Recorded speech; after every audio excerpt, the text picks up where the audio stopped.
Bonjour à tous, très heureux de vous retrouver pour ce nouveau chapitre de mathématiques sur la fonction exponentielle. Donc dans ce chapitre, nous verrons déjà ce que c'est une fonction exponentielle tout simplement et ainsi que les propriétés du coup de ces fonctions exponentielles.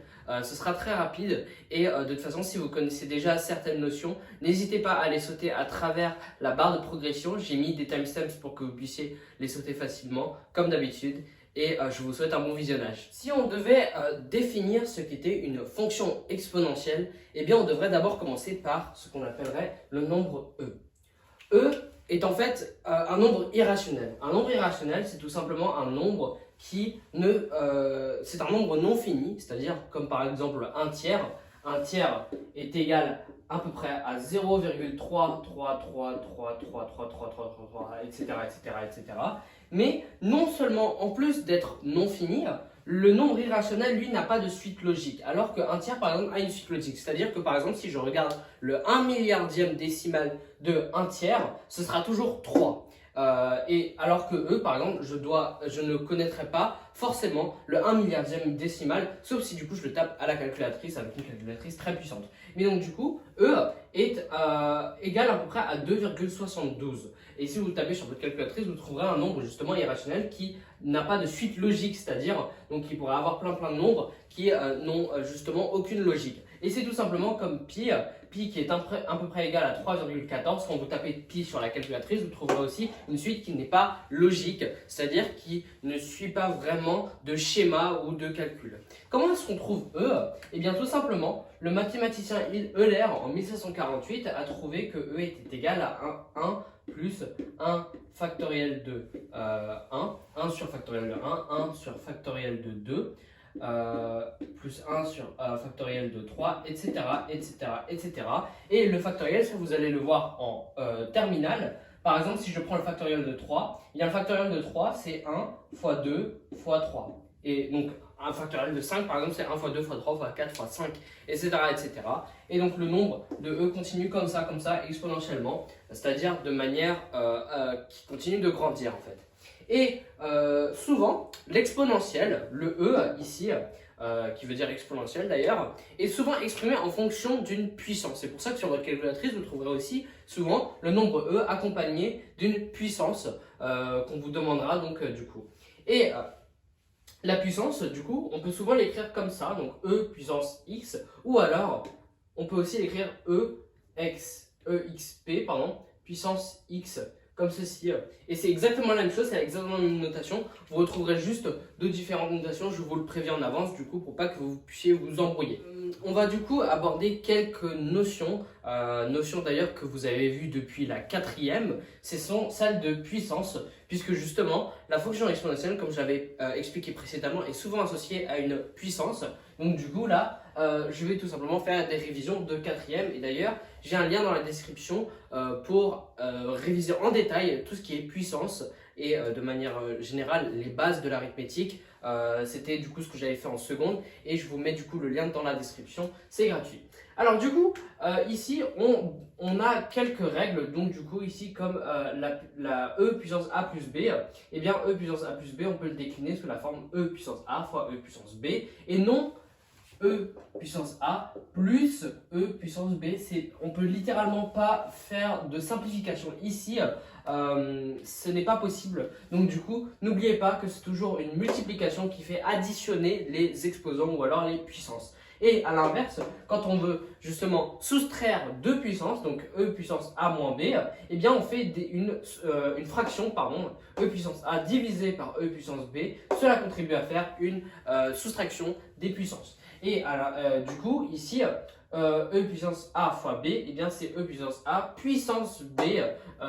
Voilà, faudrait vraiment intérioriser ça parce que c'est vraiment capital pour ce chapitre. Bien sûr, même si vous l'avez vu depuis la 4e, je sais que beaucoup d'entre vous galèrent encore sur ce sujet-là. Donc, n'hésitez pas vraiment à intérioriser ceci. Vous pouvez le mettre en pause pour prendre une capture d'écran. Et ici, E puissance moins A, c'est l'inverse de E puissance A. E puissance 0 est toujours égal à 1. D'ailleurs, n'importe quel nombre x pour tout x appartenant à R, eh bien, on a toujours x puissance 0, c'est toujours égal à 1. N'importe quel nombre qu'on prend, ce sera toujours égal à 1. Et également, e puissance 1 est égal à e puissance 0,5 est égal à racine de e, ça pas beaucoup d'entre vous le savent, mais c'est toujours utile de le savoir. Et également pour tout a appartenant à R, pour tout réel a, e puissance a est toujours positive parce qu'on ne peut pas avoir une puissance si notre nombre est positif, d'ailleurs e est toujours positif, hein, si un nombre est positif, un nombre e par exemple est positif, il n'existe pas de puissance possible qui pourrait rendre ce nombre négatif. C'est-à-dire que, par exemple, si je prends e puissance moins 1 ou alors e puissance moins 4 par exemple, je sais de base, même sans le calculer, que ces nombres-là sont positifs. Donc il ne faut pas faire l'amalgame que parce qu'une puissance est négative, le nombre qu'elle renvoie est forcément négatif. Vous pouvez toujours le regarder sur la calculatrice, ce n'est pas possible mathématiquement. Maintenant qu'on a vu tout ce qui était règles de puissance, je vais le laisser ici, on va pouvoir faire un exemple de simplification. Je vous invite à mettre sur pause d'ailleurs, ici si vous avez envie de résoudre par vous-même, et moi je mettrai la correction là maintenant. Voilà, donc du coup, là je vais tout simplement simplifier tout ce que je peux simplifier. Donc ici, je vois déjà que j'ai une puissance de puissance, donc e puissance moins 3 au carré, eh bien je vais utiliser la règle numéro 3, c'est-à-dire que là je vais multiplier mes exposants, donc voilà. Je vais d'ailleurs simplifier avec beaucoup d'étapes pour bien que tout le monde comprenne. Et également, c'est exactement le même concept ici, puissance de puissance, donc 4, ça me donne du coup e puissance 4 fois moins 1. Et en bas, au dénominateur, là, je ne vais pas multiplier mes puissances, bien sûr que non, puisque j'utilise la règle numéro 1, c'est-à-dire que j'additionne mes puissances. Il ne faut pas faire de confusion par rapport à ça. Donc là, du coup, ça me donnera e puissance 2 plus moins 6. Maintenant que j'ai tout simplifié, tout ce que je pouvais simplifier, je vais juste tout simplement calculer pour les puissances. Donc du coup là, moins 3 fois 2, ça me donnera e puissance moins 6 plus e puissance moins 4. Et donc du coup ici, e puissance moins 4 également. Donc e puissance moins 4 sur e puissance moins 4, ça me fait du coup 1, on est d'accord? Parce que ça me fait exactement le même nombre quand on a un nombre sur le numérateur et un même nombre sur le dénominateur, ça me donne toujours 1.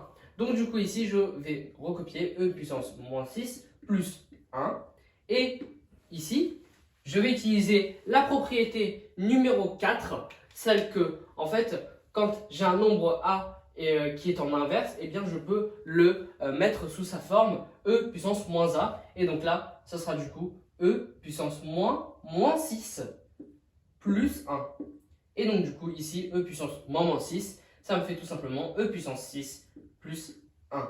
Et voici donc la réponse de simplification pour cet exercice-là. Maintenant qu'on a vu les bases de ce qu'est une fonction exponentielle, on va s'intéresser de plus près à des notions plus complexes, notamment la dérivée d'une fonction exponentielle.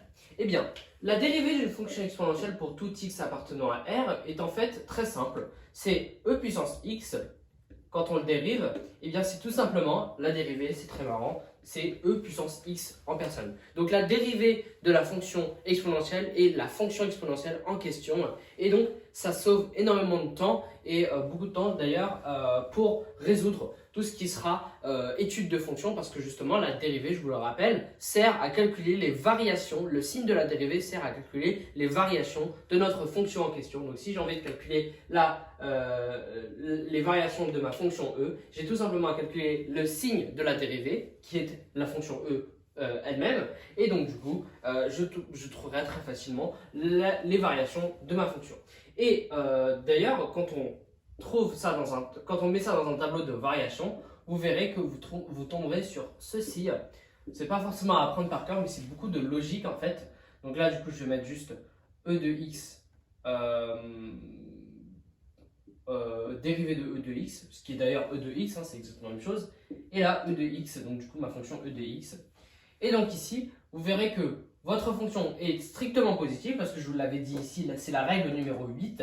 Et comme elle est strictement positive, on déduit que les variations sont croissantes, enfin la fonction exponentielle sera croissante sur moins l'infini plus l'infini. Et on peut noter déjà le fait que notre fonction ne s'annule jamais. C'est-à-dire que e de x, pour tout x appartenant à R, e de x ne pourra jamais être égal à 0. Vous pourrez chercher, hein, si je mets x est égal à 0, je trouverai 1, comme je l'avais dit ici pour la règle numéro 5. Mais encore une fois, il n'existe pas de nombre x tel que e de x renvoie à un nombre soit négatif, soit nul, c'est-à-dire qui est égal à 0. Mais bon, ce serait trop facile si justement il n'y avait que ce genre de fonction à étudier, puisqu'en effet on connaît déjà les variations et le signe de la dérivée de cette fonction. Mais il y a des fonctions qui sont bien plus complexes, comme par exemple les fonctions u, puis u de x. Donc du coup, ce seront des fonctions e qui auront pour puissance une vraie fonction. C'est-à-dire par exemple, u de x pourrait être égal, je dis n'importe quoi, à moins 4x plus 1. Voilà, c'est n'importe quoi, hein. Enfin je dis n'importe quoi, mais ça peut être un exemple. Ce n'est pas, vous voyez ici, une fonction très facile à aborder. Et donc du coup, comment est-ce qu'on calcule la dérivée de ce genre de fonction? Eh bien, toujours pour tout x appartenant à R, eh bien la dérivée de e puissance u de x, eh bien c'est tout simplement u' de x fois e u de x. Donc, vous voyez ici qu'il y a un petit schéma, une petite structure. C'est que le nombre que vous retrouvez ici pour la dérivée, vous le retrouverez aussi également ici. Mais juste, vous avez simplement à calculer la dérivée de cette puissance. Donc, prenons un exemple. Si, encore une fois, je vais prendre mon e puissance moins 4x plus 1 et que je veux calculer sa dérivée, bien sûr, je dois mettre toute la rédaction que cette fonction est définie dérivable en R. Du coup, j'ai le droit de la dériver, etc. Eh bien, ici, la dérivée de cette fonction, ce sera tout simplement moins 4, parce que du coup, la dérivée de moins 4x plus 1, c'est moins 4. Donc, techniquement, c'est moins 4 fois 1 plus 0, mais du coup, je l'ai simplifié en moins 4, fois, ça, toujours entre parenthèses, fois e puissance moins 4x plus 1. Vous voyez ici, le moins 4x plus 1, c'est le u de x. Et le u de x ici, je le retrouve ici exactement le même nombre, e puissance moins 4x plus 1, il est exactement ici, je l'ai recalqué ici. Et donc du coup, quand je le simplifie, je trouverai moins 4 puissance moins 4x plus 1. Et c'est tout simplement comme ça qu'on calcule la dérivée d'une fonction e puissance u de x. Une dernière notion importante à apprendre sur les fonctions exponentielles, c'est comment résoudre une équation ou une inéquation. Elle fonctionne plus ou moins de la même manière. C'est-à-dire qu'en fait, imaginons que j'ai un nombre e de x est égal à 1, par exemple. C'est une équation que j'ai envie de trouver, j'ai envie d'isoler le x. Eh bien, comment je fais? Alors, le cours, en fait, me dit que si j'ai e puissance a qui est égal à e puissance b, eh bien, là, j'ai le droit de simplifier en faisant a est égal à b. Et donc, du coup, ça me permet de trouver soit le a, soit le b pour l'inconnu que j'ai envie de chercher. Et bien ici, je vais exactement appliquer la même chose. Sauf que ici, vous voyez, je n'ai pas de e des deux côtés. Donc, du coup, ce que je vais faire, ce sera par exemple e de x. Mais comme je sais que 1 est égal à e de 0, je vais mettre le e de 0 de ce côté-là. Vous voyez? Parce que ici, 1 est tout simplement égal à e de 0. C'est la règle numéro 5. Je ne fais que appliquer le cours. Pour l'instant, rien de très compliqué. Et bien maintenant, je vais appliquer la règle du cours, c'est-à-dire que les e vont s'en aller. Et donc, du coup, il va me rester x est égal à 0. La solution de mon équation est égale à 0. Et bien, maintenant, intéressons-nous à un cas particulier où, par exemple, on a exactement la même chose, sauf qu'à la place d'avoir 1, j'ai moins 1. Et bien là, c'est très simple. Ma solution est nulle. Un ensemble vide. Pourquoi est-ce qu'il n'y a pas de solution à cette équation? Eh bien, tout simplement parce qu'on ne peut, encore une fois, pas trouver de nombre négatif pour un x, n'importe quel x, parce que tout simplement, ma fonction, elle est strictement positive. Je ne peux pas avoir un nombre qui sera négatif. Donc, c'est pour ça que ici, vous ne cherchez même pas à essayer de trouver une solution réelle dans cet ensemble. Vous ne pourrez pas trouver. Et tout simplement, c'est exactement la même chose pour e de x est égal à 0 parce qu'il n'existe pas de nombre x tel que e puissance x est égal à 0. C'est littéralement impossible. Et maintenant, du coup, pour les inéquations, vous direz quelque chose du style, on aura quelque chose du style e de i, e puissance e de x est supérieur ou égal à e. Là, je reste sur des concepts qui sont assez simples. Eh bien, e de x est On peut le remplacer E par E puissance 1. Et là, je fais apparaître l'égalité. Toujours faire apparaître l'égalité parce que votre correcteur ne comprendra pas si vous sautez directement cette étape-là. Il ne comprendra pas comment est-ce que vous avez trouvé la solution. Et bien là, maintenant que j'ai fait apparaître l'égalité du cours, eh bien, je peux maintenant mettre en évidence, enlever les E. Donc du coup, ça me fera X supérieur ou égal à 1. Et ma solution sera bien sûr, du coup, ce sera 1, 3, plus l'infini. Et donc, du coup, c'est comme ça qu'on résout des équations ou des inéquations sur des fonctions exponentielles. Très simple. C'est la fin de cette vidéo sur la fonction exponentielle. Si vous désirez approfondir votre révision sur les fonctions exponentielles, n'hésitez pas à regarder le lien dans la description ou alors la vidéo qui s'affiche juste à côté. C'est justement là où je vais corriger un exercice du bac qui du coup récapitulera tout ce que j'ai expliqué et voire même approfondira tout ce qui a été vu depuis le début de l'année, puisque justement vous serez donc en condition d'examen. Sinon, j'espère que ça vous aura aidé et n'hésitez pas à vous abonner, commenter ou mettre un pouce bleu, ça m'aiderait énormément et je vous souhaite de bonnes révisions. Ciao!